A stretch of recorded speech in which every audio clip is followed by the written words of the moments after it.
না লাগবে দুধ, না ছানা, না পনির, মাত্র 3টি উপকরণে তৈরি করে দেখাবো একটি দারুণ মজাদার স্বাদের সন্দেশ রেসিপি, যেটা কিন্তু মুখে দেওয়া মাত্রই জাস্ট একেবারে মিলিয়ে যাবে।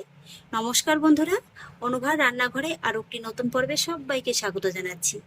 বন্ধুরা, আজকে আমি আপনাদের ময়দা দিয়ে তৈরি করে দেখাবো দারুণ মজাদার স্বাদের একটা সন্দেশ রেসিপি। এই সন্দেশটি বানানো কিন্তু খুবই সহজ, যেই একবার দেখবে সেই কিন্তু খুব সহজেই বানিয়ে ফেলতে পারবে। আর সেই জন্য দেখুন বন্ধুরা, আমি একটা কড়ার মধ্যে নিয়ে নিয়েছি হাফ কাপ ঘি। এখানে আমি ঘি দিয়ে করছি, আপনারা চাইলে কিন্তু ঘিয়ের পরিবর্তে বাটার দিয়েও করতে পারেন, আবার ঘি আর সাদা তেল কিন্তু মিশিয়েও করতে পারেন। এবার প্রথমেই আমি মিডিয়াম লো ফ্লেমে এই ঘিটাকে একটু জাস্ট গরম করে নেব। তবে ঘি আর বাটার দিয়ে করলে কি হবে জানেন তো, এই সন্দেশের ভিতরে যেহেতু কোনো রকমের কোনো দুধ, ছানা কিংবা পনিরটা ব্যবহার হবে না, তাই ঘি দিয়ে কিংবা বাটার দিয়ে করলে কিন্তু এই সন্দেশটা খেতে বেশি ভালো লাগবে। ঘিটাকে আমি হালকা গরম করে নিয়েছি, আর এবার গ্যাসের ফ্লেমটাকে একেবারে কমিয়ে দিয়ে আমি এর মধ্যে অ্যাড করব 1 কাপ ময়দা। এখানে আপনারা ময়দার পরিবর্তে আটা দিয়েও কিন্তু করতে পারেন। এবার কিন্তু এইভাবে অনবরত নেড়ে চেড়ে এই ময়দাটাকে ঘিয়ের সঙ্গে খুব ভালোভাবে মিশিয়ে নিতে হবে। প্রথম অবস্থায় মেশাতে মেশাতে আপনাদের মনে হবে যে এটা একটু শক্ত হয়ে গেছে। না বন্ধুরা, এটা যখন ঠিক পারফেক্ট ভাবে মেশানো হয়ে যাবে তখন দেখবেন যে এটা কিন্তু নরম হয়ে গেছে, মানে ঘিটা যখনই ছেড়ে দেবে তখনই কিন্তু এটা নরম হয়ে যাবে। তবে নাড়ানোটা কিন্তু এখন একদমই বন্ধ রাখা যাবে না, তাহলেই কিন্তু নিচ থেকে ধরে যাবে। আর চেষ্টা করবেন এইভাবে একটু চেপে চেপে এটাকে নাড়িয়ে দেওয়ার, তাহলে কি হবে, এই ময়দার ভিতরে কিন্তু আর কোনো গুটলি পাকাতে পারবে না। আর এই সময় কিন্তু গ্যাসের ফ্লেমটাকে অবশ্যই একেবারে লোতে রাখতে হবে। এই যে দেখুন বন্ধুরা, এখন যতটা শক্ত মনে হচ্ছে না, এটা কিন্তু পরে একদম লিকুইড হয়ে যাবে। এই যে দেখুন বন্ধুরা, এটাকে এখন যতটা শক্ত মনে হচ্ছে না, এটা কিন্তু পরে একটু নরম হয়ে যাবে। প্রায় 7 থেকে 8 মিনিটের মতো সময় নিয়ে দেখুন আমি কিন্তু ময়দার ঘিয়ের মিশ্রণটাকে এইভাবে অনবরত নেড়ে চেড়ে নিয়েছি। এটা দেখুন আগের তুলনায় অনেকটা কিন্তু পাতলা হয়ে গেছে। আর জানেন তো, ঘিটা যতক্ষণ না পর্যন্ত ছাড়বে ততক্ষণ পর্যন্ত কিন্তু এরকম এই ময়দার লিকুইডটা কিন্তু এরকম পাতলা হবে না। এই যে দেখুন, ঘিটাও ছাড়তে শুরু করে দিয়েছে, আর এটাও কিন্তু দেখুন পাতলা হতে শুরু করে দিয়েছে। আর এইভাবে যখন ময়দার মিশ্রণটা একটু রেডি হয়ে যাবে তখন কিন্তু আমি এর মধ্যে অ্যাড করব সামান্য 1 চিমটি পরিমাণে লবণ, মিষ্টির স্বাদের ব্যালেন্সটা ঠিকঠাক রাখার জন্য। তবে আপনারা অপছন্দ করলে স্কিপ করে যেতে পারেন। লবণটাকেও আমি খুব ভালোভাবে একটু মিশিয়ে নেব। তবে হ্যাঁ, যাই করবেন না কেন, নাড়ানোটা কিন্তু একদমই বন্ধ রাখা যাবে না, তাহলে কিন্তু আবার নিচ থেকে ধরে যাবে। এইভাবে আরো কিছুক্ষণ সময় নিয়ে একটু নেড়ে চেড়ে নেব। আরো 5 থেকে 7 মিনিটের মতো সময় নিয়ে এইভাবে অনবরত নেড়ে ছেড়ে দেখুন আমি কিন্তু মিশ্রণটাকে একটু রান্না করে নিয়েছি। আর এই সময় দেখতে পাবেন যে ময়দার কালারটা কিন্তু একটু হালকা চেঞ্জ হয়ে গেছে, আর ঘিয়ের সঙ্গে যে ময়দাটা ভাজা হয়েছে না, তার কিন্তু একটা সুন্দর গন্ধ বেরোচ্ছে। ঠিক এই সময় কিন্তু আপনাদের গ্যাসের ফ্লেমটাকে অফ করে দিতে হবে। এই যে দেখুন, এর থেকে কিন্তু আর খুব বেশি ঘন করার কোনো প্রয়োজন নেই। তবে গ্যাসের ফ্লেমটাকে অফ করার আগে আমি এর মধ্যে অ্যাড করব সামান্য একটু এলাচ গুঁড়ো। এলাচ গুঁড়োটাকে ভালোভাবে মিশিয়ে নেবো, এতে করে এই সন্দেশের ভিতরে খুব সুন্দর একটা এলাচের ফ্লেভার পাওয়া যাবে। এবার আমি গ্যাসের ফ্লেমটাকে অফ করে দেব, আর তারপর এই মিশ্রণটাকে অন্য একটি বোলের মধ্যে ঢেলে নেব।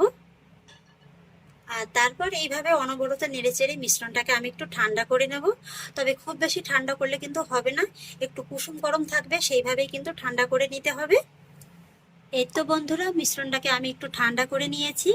আর ঠান্ডাটা পারফেক্ট ভাবে হয়েছে কিনা কিভাবে বুঝবেন, এইভাবে একটা আঙুল চুবিয়ে কিছুক্ষণ রাখবেন। যদি দেখেন যে গরম তাপটা খুব ভালোভাবে আপনি সহ্য করতে পারছেন, তাহলেই বুঝবেন যে এটা পারফেক্ট ভাবে তৈরি হয়েছে। তবে এই মিশ্রণটাকে কিন্তু একেবারে কিন্তু ঠান্ডা করলেও হবে না, আবার একেবারে কিন্তু গরম রাখলেও হবে না, ঠিক এইভাবেই কিন্তু হালকা কুসুম গরম অবস্থায় রাখতে হবে। আর এবার দেখুন আমি এই মিশ্রণের মধ্যে অ্যাড করব 1 কাপ গুঁড়ো করা চিনি। যে কাপটা মেপে আমি ময়দাটা নিয়েছিলাম সেই কাপেরই কিন্তু 1 কাপ গুঁড়ো করা চিনি নিয়েছি। এখানে কিন্তু আমি গোটা চিনিটা নিইনি। আর চিনিটাকে আমি মিক্সির জারে গুঁড়ো করে নিয়েছি, আপনারা চাইলে কিন্তু শিলনোড়াতেও গুঁড়ো করে নিতে পারেন। এখানে যদি আপনারা গোটা চিনিটা নেন তাহলে কি হবে, এটা কিন্তু মেশাতে অসুবিধা হবে। আর গুঁড়ো চিনিটা একটু নিলে কি হবে, খুব তাড়াতাড়ি কিন্তু এটা মিশে যাবে। তবে 1 কাপ চিনি কিন্তু আমি একবারে দেব না, এইভাবে অল্প অল্প করে দেব। আর এই মিশ্রণের সঙ্গে একবার ভালোভাবে মিশিয়ে নেব। আর এইভাবে যখন আপনারা চিনি গুঁড়োটা মেশাবেন দেখতে পাবেন যে মিশ্রণটা কিন্তু অনেকটা ঘন হয়ে গেছে। এই যে দেখুন, এবার পুরো চিনিটুকু একবারে দিয়ে দিলাম। এবার ফাইনালি আমি খুব ভালোভাবে মিশিয়ে নেব। এখানে কিন্তু বন্ধুরা আপনারা চিনির পরিমাণটা আপনাদের স্বাদ অনুযায়ী দিয়ে দিতে পারবেন। আমি এখানে 1 কাপ গুঁড়ো করা চিনি নিয়েছি, আপনারা কিন্তু বাড়িয়ে কমিয়েও নিতে পারেন। আর একবারে মেশালে কি হবে জানেন তো, এই যে চিনির ভিতরে যে একটা গুটলি গুটলি, এটা কিন্তু এই ময়দার মিশ্রণের সঙ্গে খুব ভালোভাবে মেশাতে পারবেন না। তাই এইভাবে কিন্তু অল্প অল্প করে দিয়ে ভালোভাবে মিশিয়ে নিতে হবে।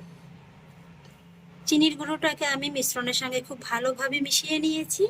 আর এই যে দেখুন, এখন কিন্তু এটা এতটা ঘন হয়ে গেছে, এই যে দেখুন। আর এবার আমি এই সন্দেশের মিশ্রণটি এরকম একটা প্লাস্টিকের টিফিন বক্সের মধ্যে বসাবো। আপনারা কিন্তু যে কোনো বক্সের মধ্যে এটাকে বসিয়ে নিতে পারেন।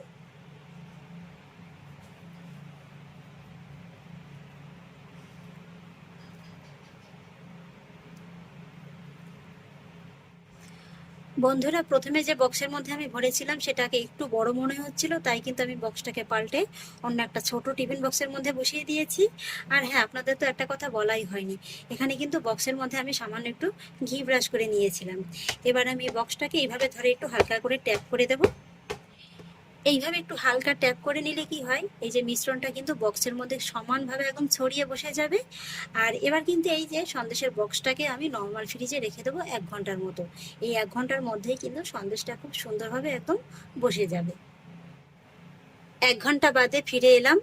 মিষ্টিটা দেখুন বন্ধুরা, খুব সুন্দরভাবে কিন্তু একদম সেট হয়ে গেছে। আর এটা এত সুন্দরভাবে সেট হয়ে যাবে যে এই যে দেখুন, এইভাবে বক্সটা ধরে একটু টান দিলেই কিন্তু মিষ্টিটা একদম খুব সুন্দরভাবে আগলা হয়ে যাবে। এই যে দেখুন। এবার আমি মিষ্টিটাকে একটু ডিমোল্ড করে নেব।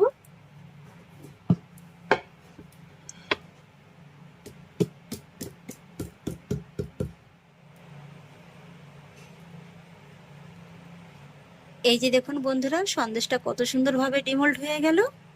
এবার আমি সন্দেশটাকে একটু পিস পিস করে কেটে নেব।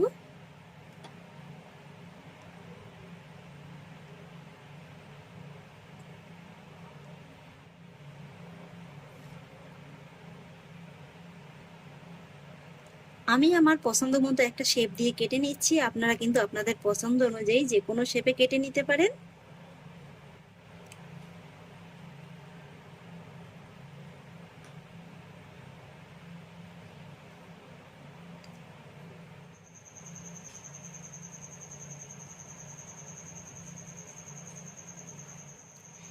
এই তো দেখুন বন্ধুরা, সন্দেশগুলোকে আমি একটু ছোট ছোট করে কেটে নিয়েছি। দেখতে দেখুন কতটা লোভনীয় লাগছে। এই তো দেখুন বন্ধুরা, সন্দেশগুলোকে আমি একটা প্লেটে সার্ভ করে নিয়েছি। আর দেখতে দেখুন কতটা লোভনীয় লাগছে। আর এই সন্দেশগুলো জানেন তো বন্ধুরা, এতটাই নরম হয় না যে মুখে দেওয়া মাত্রই কিন্তু জাস্ট একেবারে মিলিয়ে যাবে। এই যে দেখুন, দেখে নিশ্চয়ই বুঝতে পারছেন যে এটা কতটা নরম হয়েছে। তাহলে আশা করছি বন্ধুরা, আমার আজকের এই সন্দেশের রেসিপিটি আপনাদেরও খুব ভালো লেগেছে। আর আপনারা দেখতেই পেলেন, মাত্র 3টি উপকরণে কোনো রকম দুধ ছানা পনির ছাড়াই তৈরি হয়ে গেল দারুণ মজাদার স্বাদের সন্দেশ রেসিপি। আর আমার আজকের এই রেসিপিটি যদি আপনাদের একটু হলেও ভালো লেগে থাকে, তাহলে আমাকে অবশ্যই একটা লাইক এবং কমেন্ট করবেন, সেই সঙ্গে বন্ধুদের সঙ্গে শেয়ার করবেন। আর প্লিজ বন্ধুরা, যদি আমার পরিবারের নতুন সদস্য হয়ে থাকেন, তাহলে একটা সাবস্ক্রাইব করে পাশে থাকা বেল আইকনটি প্রেস করে দেবেন। ফিরে আসছি এরকমই পরের অন্য কোনো নতুন রেসিপি নিয়ে। সবাই ভালো থাকুন, সুস্থ থাকুন। ধন্যবাদ।